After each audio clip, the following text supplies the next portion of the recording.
Om Namo Bhagavate Vasudevaya Namah. Om Namo Bhagavate Vasudevaya Namah. Shrimad Bhagavatam. कल हमने पढ़ा कि कैसे वामन अवतार ने ब्लेसिंग देके बाली और प्रहलाद को सुताल लोक में साथ में रहने के लिए भेज दिया। आज आगे चैप्टर 101 टाइटल मत्स्य अवतार। Parikshit then asked Shuka to relate to him in detail the Matsya avatar of the Lord. Shuka said, whenever there is harm threatening the cows, the Brahmin, the Devas, or the good men, when there is a fear of destruction of Dharma or the Vedas or the world itself, the Lord then descends to the earth to protect them. At the end of the previous kalpa, Brahma went to sleep and the world became submerged under the waters. When Brahma was sleeping, an Asura by name Hayagriva stole the Vedas from him. The Asura then disappeared under the waters with the Vedas. The deluge Mahapralaya was Namittika, and it was as a consequence of this pralaya that the world became completely submerged in the oceans. There was then at that time a king by name Satyavrata who ruled the world. He was a saint among men, a great devotee of Narayana. At the end of pralaya, when the world was recreated, King Satyavrata was born as the son of Vivasvat, one of the 12 Adityas. And the Manvantara was called by the name Vivasvat Manvantara. Shraddha Deva was the name he was then given. One day, Satyavrat was performing his morning ablutions on the bank of the river Kritamala. When he had taken up the water in his cupped palms to offer argya to the Pitris, he found a tiny fish in the water held in his hands. He promptly dropped the fish in the river. The fish spoke in human voice and said, O king, have pity on me. I am so small and I am afraid of the big fish in the river, the big fish which threaten to eat me up. Please take me away from these waters and protect me. King Satyavrata was touched by the appeal in the voice of the fish, and taking it up in his hands, he dropped it into his kamandalu and went home. A night passed. The next morning the fish said, there is not space enough for me inside this vessel. Please place me in a wider place where I can move freely. The king placed it in a large pot filled with water. Within an hour, the fish had outgrown the pot. Satyavrata then placed it in a pond and the same thing happened. The fish complained that there was not enough space for it. The king kept on placing it in larger and larger areas filled with water, and yet the fish complained the same way, that it had not enough space to move about. The king finally took it to the sea and dropped it there. The fish said, the sea is full of sharks and whales which will surely eat me up. Why did you bring me here? Satyavrata smiled slightly and said, you are a very strange fish. You can grow larger than a pond which is 100 miles in length, and this has happened in an hour. I have never seen such a thing before. You are no ordinary fish. I know who you are. You are Lord Narayana, who has donned this form for some purpose which is not known to me. Lord of Lords, I salute you. You are the refuge of all beings. When you take up a form, it is surely to protect helpless beings like me. Since you have revealed yourself to me, please tell me why you have assumed this form. The Lord in the form of a fish then spoke to him and said, You are right. I have taken this form with a purpose. 7 days from today, the three worlds will be submerged under the waters. Mahapralaya is coming. When the world goes completely under, you will see a boat which will be floating towards you. Be on the lookout for it. When you see it, you will have to enter it. Collect all the oshadhis, seeds, and accompanied by the rishis, the 7 rishis, take your place in the boat. There will be dead darkness all around you, but the glow of the tejas emanating from the rishis will guide you. You will be tossed hither and thither by the giant waves of the angry ocean. But do not be afraid. I will be in the waters. When you see me, tie the boat to one of my horns with the help of Vasuki, who will serve you as a rope. I will play to my heart's content on the ocean for the duration of a single Brahma's night, and you will also be with me. The fish vanished from the sight of the king. Satyavrata spread kusha grass on the ground and spent the next few days sitting on it and meditating intently on the Lord. On the 7th day, he saw dark clouds enveloping the heavens, and the rains came. The earth was fast disappearing, and at a distance he saw the promised boat coming fast towards him. As he had been instructed, he entered the boat with the oshadhis and seeds of all the many plants. The 7 rishis were with him. They were repeating the names of the Lord, and they said, "Do not be afraid, O king. The Lord's name will tide us over this perilous journey." कितनी रोचक और खूबसूरत कथा है, और Bible में भी ऐसी कथा आती है.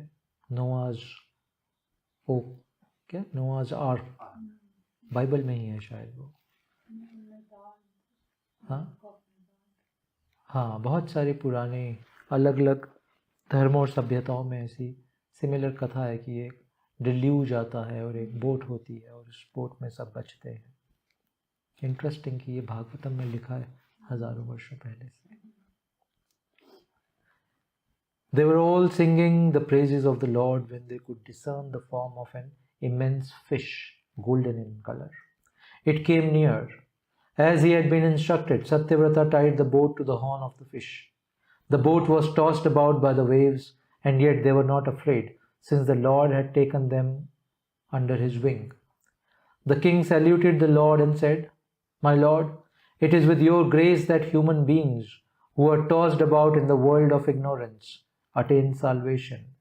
You guide them into light out of darkness, and it is up to you to teach us the Atma Vidya, the knowledge which will make us realize ourselves as one with you. Please teach me the secret of it. Teach me how to unravel the knots of ahamkara and mamakara, which blind man into thinking that the maya which envelops him is true. Help us to break this wheel as under and see ourselves as we are, one with you." In his infinite kindness, the Lord took it upon himself to teach Brahma Vidya to Satyavrata. He taught him about Jnana, Bhakti and Karma Yogas. During the play of the Lord in the waters, Narayana in the form of a fish fought with the Asura Hayagriva and restored the Vedas to Brahma at the end of the Pralaya. Satyavrata was born as Shraddha Deva, the son of the sun, Vivasvat, and became the Manu for the Manvantara, which is Vivasvat Manvantara. That's how chapter 101 ends. कहानी सुंदर है. भयंकर सागर में भयंकर लहरें, एक नाव, और नाव को बांधा जाता है उस फिश के हॉर्न के साथ, मत्स्य अवतार के एक सींग के साथ बांध दिया जाता है. और उसके बंधने से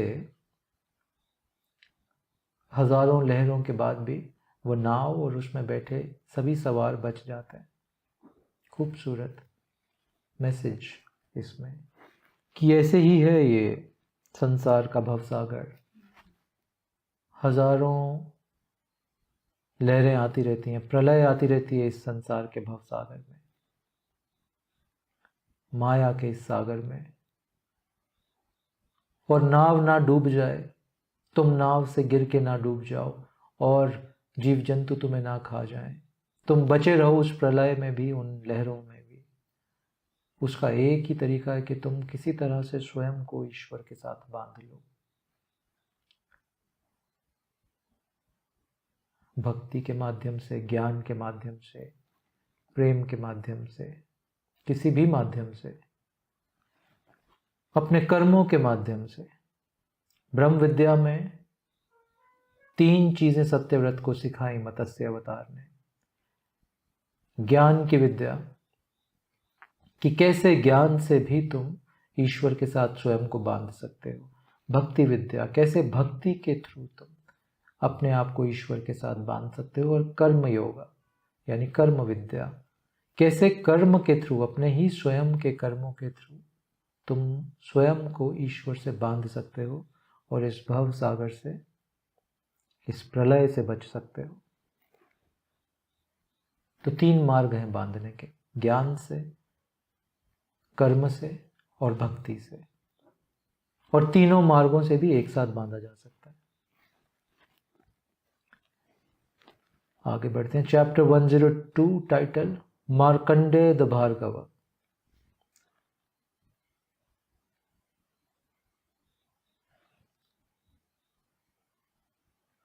When Ugrasrava was recounting the Bhagavata as related by Shuka to Parikshit, Sanuka had a sudden desire to know about Markandeya, and so he interrupted the narrator and said, "My lord, a doubt has assailed me. We have been told that at the time of Mahapralaya, when the entire world had been submerged under the waters, Markandeya, the son of Mrikandu, did not suffer since he was granted immortality. I am intrigued as to how it was possible. As far as I know, this Markandeya had been born in our clan, the clan of the Bhargavas. We have known him ever since he was born, and we have not witnessed any deluge so far. How then it is possible for this story to have a basis that Markandeya was unhurt during the Pralaya?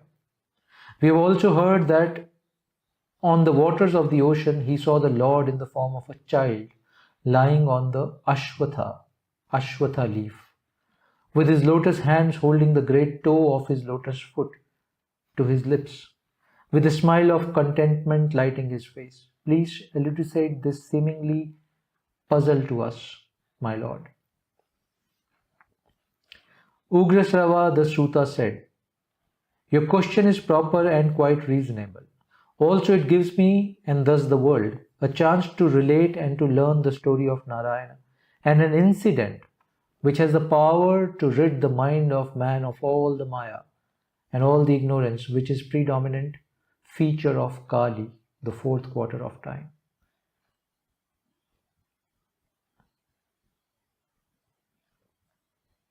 तो कलयुग का feature है ignorance, Maya, and the ignorance which is the predominant feature of Kali, which is Kali Yuga, the 4th quarter of time. Ignorance, Maya, ये feature है. Markandeya, the son of Mrikandu, was initiated into the Gayatri by his father, by the sacred thread being placed on his shoulder. The young boy was intent on mastering the Vedas and the Vedangas. He studied them incessantly and he had perfected tapas, swadhyaya. He was a Nashikt Brahmachari. He was dressed in the bark of the tree. His hair was matted and his face had a look of peace which great yogis might well envy. The Kamandalu graced his hand. Manji and the skin of the deer were adorning him and enhancing his glow. The Japamala was ever in his hand and his lips were ever chanting the names of the Lord. Morning and evening he would go out silently with a begging bowl and bring it back to his Guru.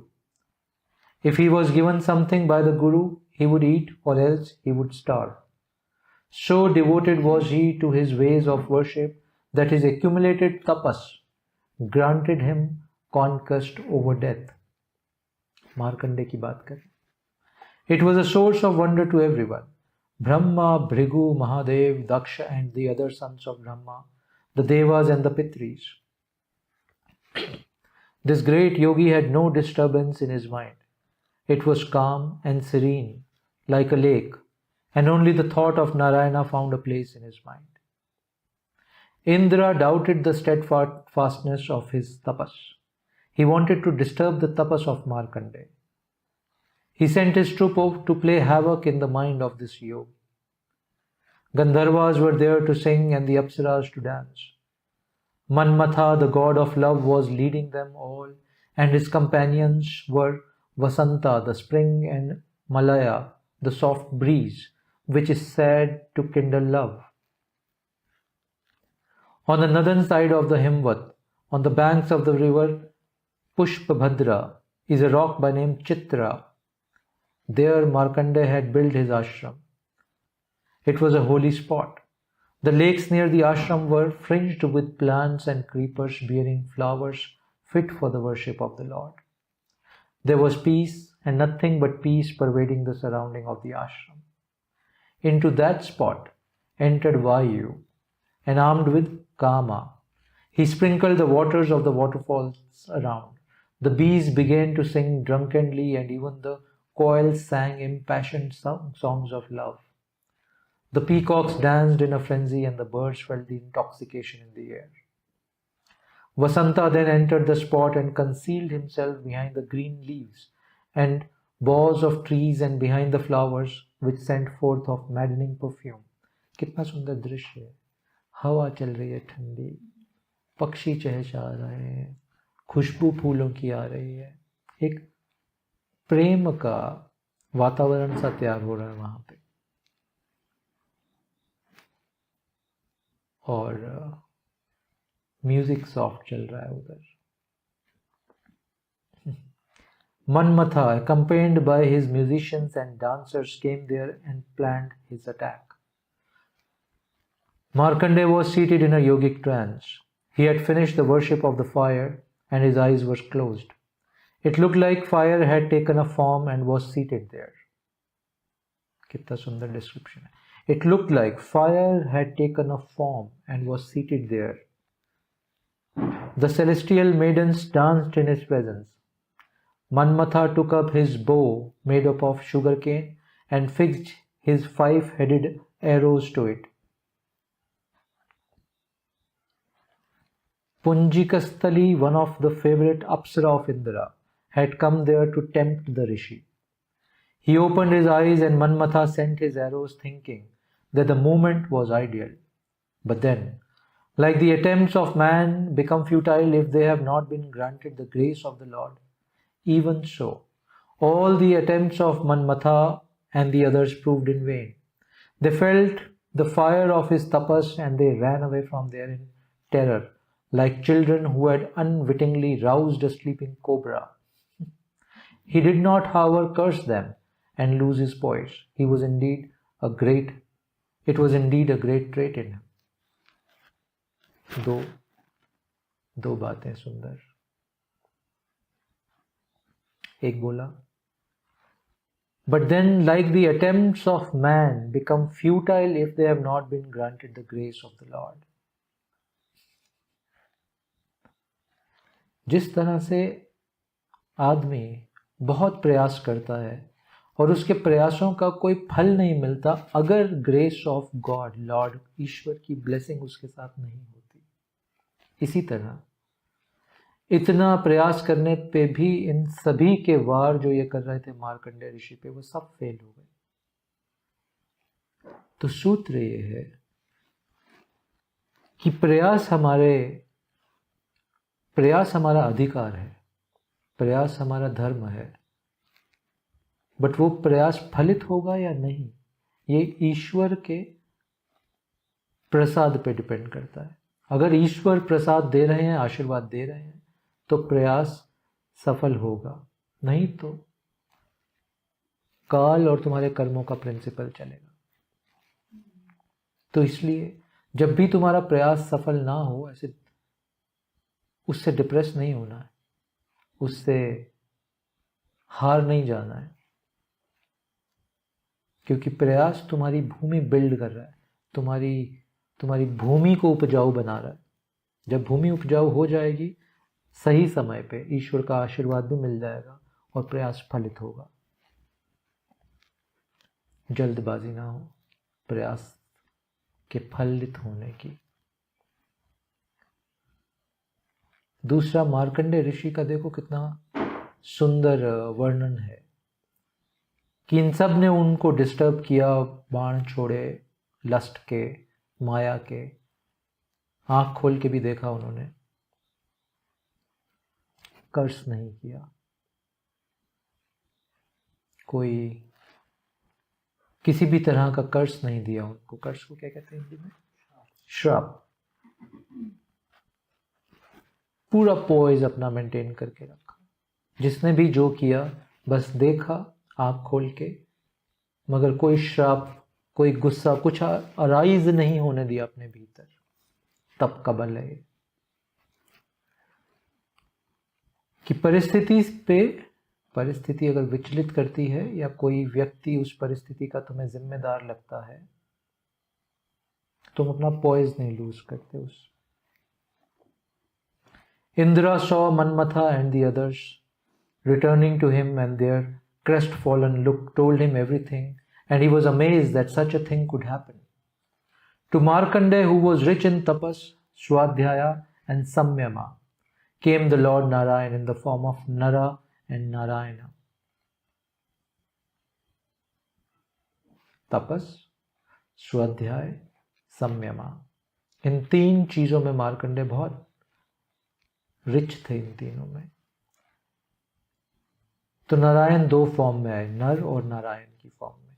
One was dark and the other was fair. Their eyes were like the petals of a newly blown lotus. Each had 4 arms. They were dressed in deer skin and tree bark. Pavitra made of kusha was found on their fingers, and the sacred white thread gleamed on their chest. Kamandalus were in their hands. Japmalas and the Brahmadandas were also in their hand. Markandeya thought that the tapas of all his ancestors of all times had taken form and appeared before him. He stood up with great excitement and fell at their feet. He could not see them because tears blinded his eyes. He then folded his palms together and with faltering words welcomed them. He gave them argya, padya, and made them take their seats. He worshipped them with flowers and incenses. He composed himself and spoke words praising them. He said, Lord, you pervade the universe. You are Brahma, you are Mahadeva, and you are the Atman inside me. You are the Lord of the power of speech, of the mind, and of the senses. You make men dance to the call of the senses, and at the same time, you are the one to save man from this puppet show. Puppet भी तुम चलाते हो, puppet show भी तुम्हारा, puppet show से बचाते भी तुम ही हो। This twin form of yours has been assumed by you for the good of the world. Like a spider weaves his web with fiber from inside himself and later unwinds it and swallows it all. You create this universe and you are the one who withdraws it into yourself. For one who has found refuge at your lotus feet, there is no fear of karma clinging to him, nor will the gunas or time itself have any effect on him. जो तुम्हारे चरणों पे आ जाता है, इन तीनों का भय निकल जाता है। कर्मों का भय निकल जाता है, कर्म का भी एक भय होता है। गुनाज भी अपनी पावर छोड़ देते हैं उसके ऊपर, त्रिगुणातीत हो जाता है वो, और काल भी अपना इफेक्ट छोड़ देता है उसके ऊपर। इन तीनों से मुक्त होता है वो, कर्म बंधन से, गुण बंधन से, काल बंधन से। इन तीनों बंधनों से मुक्त हो जाता है। और 3 ही बंधन है, कर्म बंधन है, गुण बंधन है, काल बंधन है। कितना सुंदर ये, मतलब छोटी सी लाइन में उन्होंने कितनी गहरा सूत्र दे दिया कि तुम अगर बड़े गहरे में देखो तो तुम्हारे 3 बंधन हैं क्या। एक तुम्हारा कर्म बंधन, जो पीछे किया उसका रिजल्ट, उसका वेग इतना है कि वो वेग तुमसे आगे के कर्म करा लेता है। मोमेंटम इतना है तुम्हारे पीछे की टेंडेंसीज का, वो तुमसे आगे के कर्म भी उसी लाइन में करवा लेता है। तो कर्म का ये बंधन है, तुम उस बंधन को काट नहीं पाते हो, मुक्त नहीं हो पाते हो उससे। और तुम कर्म ना करो ये भी तुम्हारे पास ऑप्शन नहीं है, कर्म तुम्हें करना ही पड़ेगा, ये बंधन है तुम्हारा। कर्म तुम्हें करना पड़ेगा का मतलब कि कर्ता भाव तो रह ही रहा है तुम्हारा। तुम पूजा भी करते हो, ध्यान करने भी बैठते हो, अर्चना भी करते हो शिव की, तो कहीं ना कहीं ये भाव भीतर रहता है कि मैं कर रहा हूं, आज मुझे ये सेवा मिली। तो ये जो कर्ता भाव है ये कर्म का बंधन है, और ये बंधन बांधे रखता है तुम्हें संसार के साथ। दूसरा बंधन है गुणों का। कभी तुम्हारा मन होगा शांति में बैठने का, सत्व में जाने का, तो तुम्हारा रजस एक्टिवेट हो जाएगा, वो तुमसे कुछ चलने को बोलेगा, करने को बोलेगा। नहीं तो तुम्हारा तमस गुण एक्टिवेट हो जाएगा, वो कहेगा चल सो जा थोड़ी देर, थक गया है तू।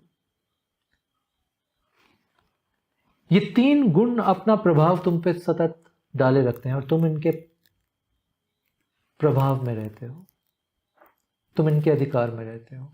जैसे गुण चलाते हैं वैसे वैसे तुम अपनी टेंडेंसीज अपने कर्मों के हिसाब से और इन गुणों के कॉम्बिनेशन के हिसाब से चलते हो।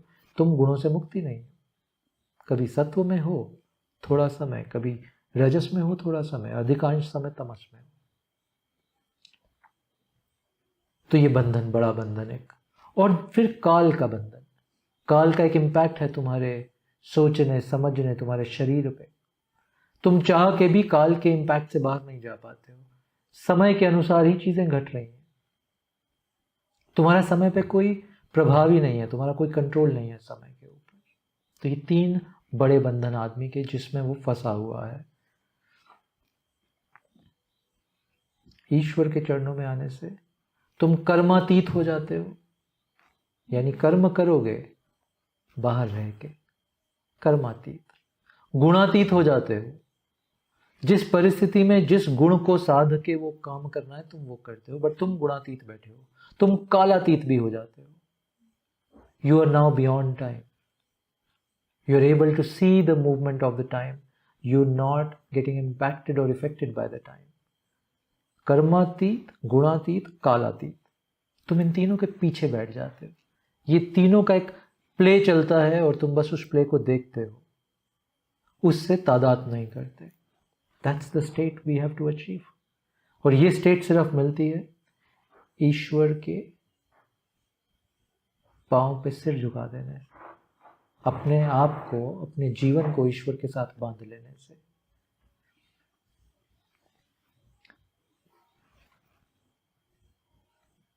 Nor will the gunas or the time itself have any effect on him. I have thought only of you, and now you have graced me with showing yourself to me. Nothing is greater than the touch of your feet. Once man is granted the sight of you, how can he be still devoted to this human body which is perishable, which is untrue, which serves no purpose, which hides the truth about the Atman from the mind of man? The creation, the preserving and the destruction of all this universe is but your Maya, embellished as it is by the three gunas and the ignorance of man. I salute you, O Purusha, the Eternal One. You pervade the entire universe, my Lord, and there is nothing which can confine you. You are the Lord of everything, and I salute you. Man who is deluded by the subtle sway of the Indriyas loses the power of thinking. He does not realize your presence in the same Indriya, in his life breath, in his heart. हर श्वास में तुम हो, हर इंद्री के अनुभव में तुम हो, और इस हृदय की हर धड़कन में तुम हो। ये बोल रहे हैं, मेरे हर श्वास में तुम हो, हर इंद्री के एहसास में, अनुभव में तुम हो, और इस हृदय की हर धड़कन में तुम हो।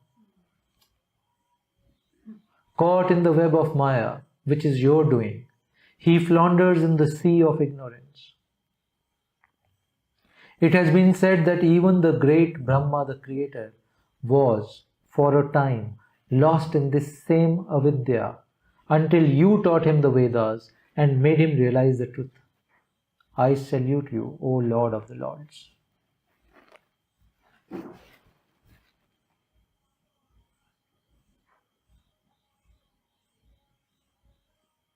सुंदर बात है नहीं कि हर इंद्री के अनुभव में तुम ही हो। तो मैं स्वाद का अनुभव लेता हूँ उस समय, अगर मुझे बस ये जाग आ जाए मुझे कि ईश्वर, ये स्वाद ईश्वर का है। तुम देख रहे हो, उसमें ये याद आ जाए कि ये दर्शन ईश्वर का है। तुम सुन रहे हो, तुम्हें ये याद आ जाए कि ये कथन, ये साउंड, ये नाद ईश्वर का है। तुम सूंघ रहे हो, ये खुशबू ईश्वर की है। तुम किसी भी चीज को, चलती हवा को अपने ऊपर महसूस कर पा रहे हो, स्पर्श को महसूस कर पा रहे हो, ईश्वर का स्पर्श। और ये जो सांस अंदर गई और बाहर आई, ये ईश्वर ही इसमें आ रहे हैं और जा रहे हैं। हवा, ऑक्सीजन नहीं आ जा रही, मेरी हर सांस में ईश्वर ही भीतर जाते हैं, ईश्वर ही भीतर से वापस आते हैं। मेरे हृदय के हर भाव में ईश्वर ही बसते हैं। वो मेरा भाव है ही नहीं, सब ईश्वर का। Nar and Narayan listened to his worship with smiling eyes. They then said, your samyama, your tapas and swadhyaya, and your steadfast bhakti towards us have made you a siddha, and we are very pleased with you. Ask any boon of us and we will grant you your wish. Markandeya said, after seeing you, can man have any wish or anything else? After seeing you, can man have any wish for anything else?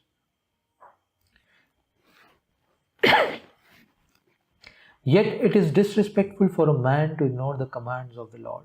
I will therefore ask a boon of you. Please let me know the Maya which causes this ignorance in the mind of man. So be it.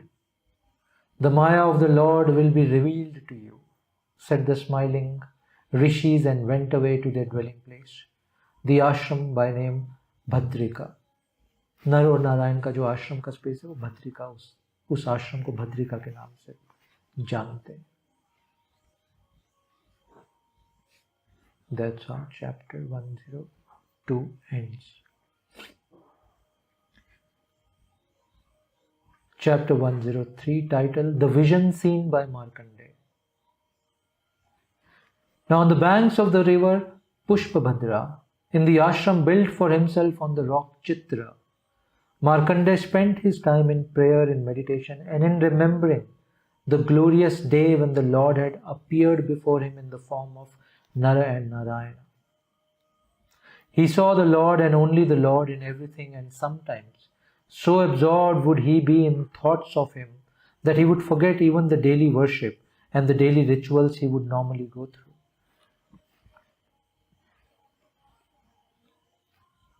One day, all of a sudden, a strong wind began to blow. It was a fiery storm, and along with it came heavy rain clouds.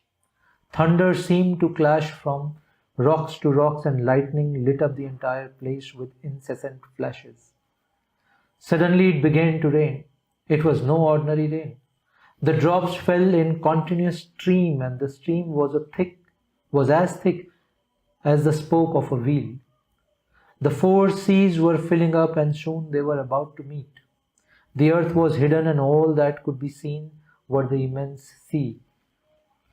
There were sea lions and sharks and whales and crocodiles. There were whirlpools everywhere, and they were suckling up all that came within their grasp. The noise of the rain and the tumult of the ocean were deafening and fierce. Even as he was looking, Markandeya saw the earth disappear in waters of the ocean, and he was frightened at the sight. Very soon, the highlands and the mountains also started going under the waters. The line which divided the sky from the earth was not seen, since the earth was not there anymore. He saw the other two worlds and the devas and the stars also being swallowed up by the waters. He found himself floating about in the waters like some flotsam, without any destination, without any sense of direction. He was tormented by hunger and thirst. The fish and sharks and whales were fearful, and there was nothing but darkness all around him. He was whirling like driftwood, and he was extremely frightened and lonely. He would be caught up in a whirlpool once, and when he was thrown out of it, a huge wave would toss him here and there. All the fears which he had thought he had conquered came back to him. He was feeling distressed because of sickness, and he was sad. He felt deluded and frightened. He thought he was going to die, and he dreaded the thought. At the same time, he knew that he had once conquered death, and yet now he was actually afraid that he was going to die. So he drifted about, tossed by the waves and tossed about by his own fears and pains. All of a sudden, while he was thus floating, Markandeya saw a beautiful Ashwatha tree at a distance. He could see the burden of new leaves on the branches, and it was a huge tree. He could see clearly one of the branches leaning towards the spot where he was. On a leaf of the Ashwatha tree, the rishi saw a strange sight. He saw a child sleeping on the leaf of the Ashwatha. The glow from the child was so great that it pierced the blinding darkness around him. The child was dark like an emerald. The face was beautiful like lotus. The neck was lovely like a conch. The child had a wide chest, and his nose was chiseled. The curls from his head fell on his face, and his breath played softly with them. The ears, like shells, were wearing the flowers of the pomegranate. There was a slight smile on the coral lips of the child. With his tender hands, the small child had taken hold of his own foot and placed the lotus-like foot onto his own lips, and he was sucking thus his own toe ecstatically. Markandeya saw the child, and he could not take his eyes away from the heap of beauty which met his eyes. When he saw the child, the rishi found that all his fatigue had left him. His eyes were wide open, drinking in the beauty of the child, and his heart was filled with joy. He felt within himself who the child was. Still he went nearer to see the child at closer range. When he went near, he found that the breath of the child was pulling him. Markandeya entered the child's body along with the breath from him like a mosquito. क्या description है story? अद्भुत है. When he was inside, the Rishi Markandeya found the world as it was before the rain came. Amazed at the sight, Markandeya kept looking around. He saw the entire earth. He saw the heavens and the sky studded with stars. The mountains were there, the islands and the four quarters with the devas guarding them. He saw the asuras, he saw forests, cities and all the ashramas, and he saw the Himavat. He saw the river Pushpabhadra and the rock Chitra and his own ashram on top of that rock. He saw everything. Suddenly he was thrown out by an expiration from the child, and he found himself on the waters once again. दूसरी सांस के साथ फिर बाहर आ गए, फिर वही दृश्य. He could still see the child, and drawn towards it, he swam towards it to embrace it. But the child vanished from there. The Ashwatha tree also vanished, and the waters and the tossing waves all vanished. Markandeya found that he was on the firm land, on the firm floor of his own ashram.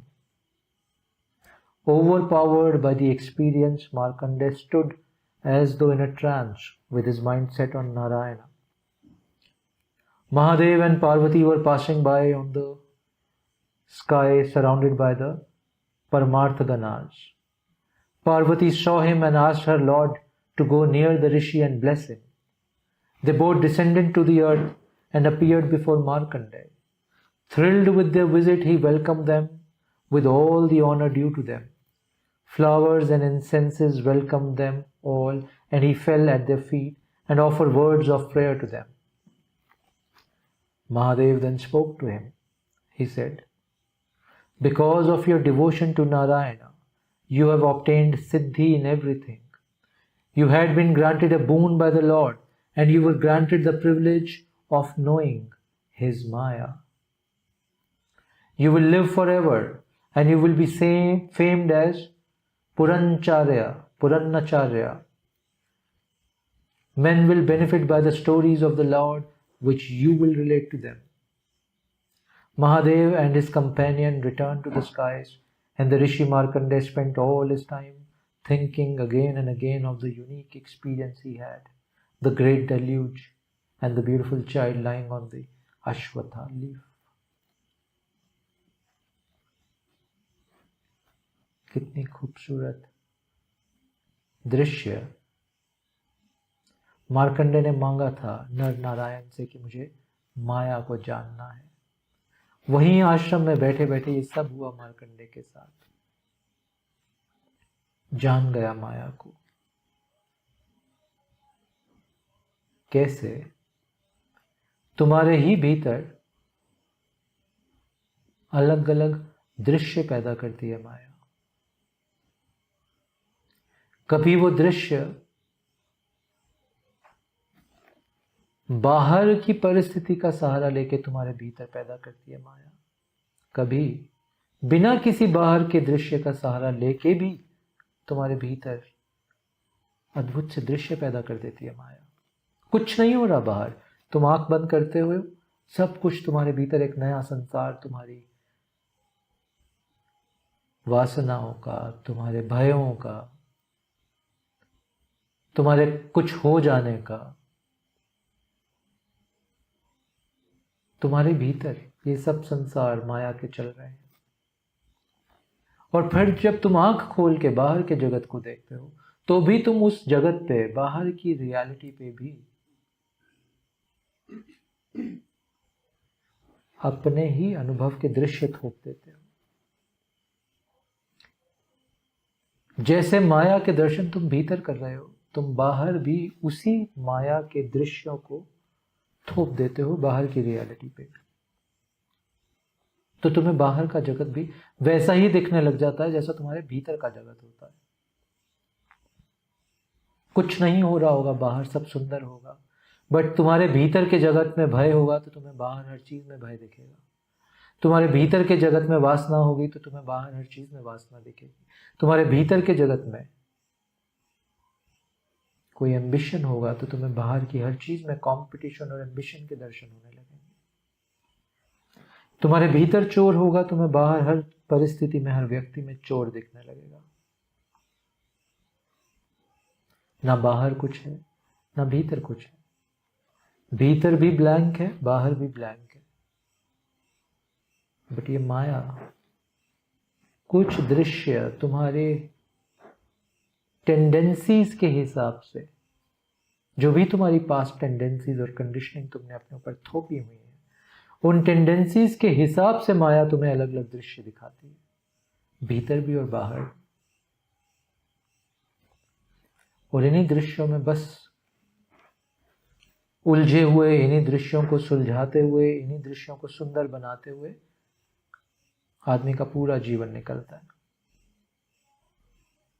ये कथा, मार्कंडेय ऋषि की ये कथा इसलिए लिखी गई है भागवतम में कि जिस तरह से मार्कंडेय ऋषि, जिनको लगा कि मैंने तो सभी अपने डरों पे विजय पा ली है, उनको ऐसे दृश्य दिखा दिए गए वहीं बैठे बैठे आश्रम में कि डर का कोई भी पिछला बीज अगर बचा है तो वो फिर अंकुरित हो जाए। तो अंकुरित करके दिखा दिया गया फिर से कि अभी भी अपना ध्यान, अपनी बुद्धि, अपनी हर श्वास ईश्वर की तरफ लगाओ। अभी भी और कुछ है नहीं लगाने के लिए कहीं पे। ईश्वर से हटा तो माया में उलझेगा। दो ही संभावनाएं, या तो तुम्हारा ध्यान, तुम्हारी ऊर्जा ईश्वर पे लगेगी, सत्य पे लगेगी, प्रार्थना पे लगेगी, या फिर यही ऊर्जा तुम्हारी वासना में लगेगी, माया पे लगेगी। दो ही रास्ते, बाहर गई तो माया पे लगेगी, भीतर गई तो ईश्वर पे लग सकती है। एक चुन लो, ऋषि मार्कंडे की तरह, तो जीवन सुंदर है। And that's how chapter 103 ends. आज यहीं रुकते हैं। Om Namo Bhagavate Vasudevaya।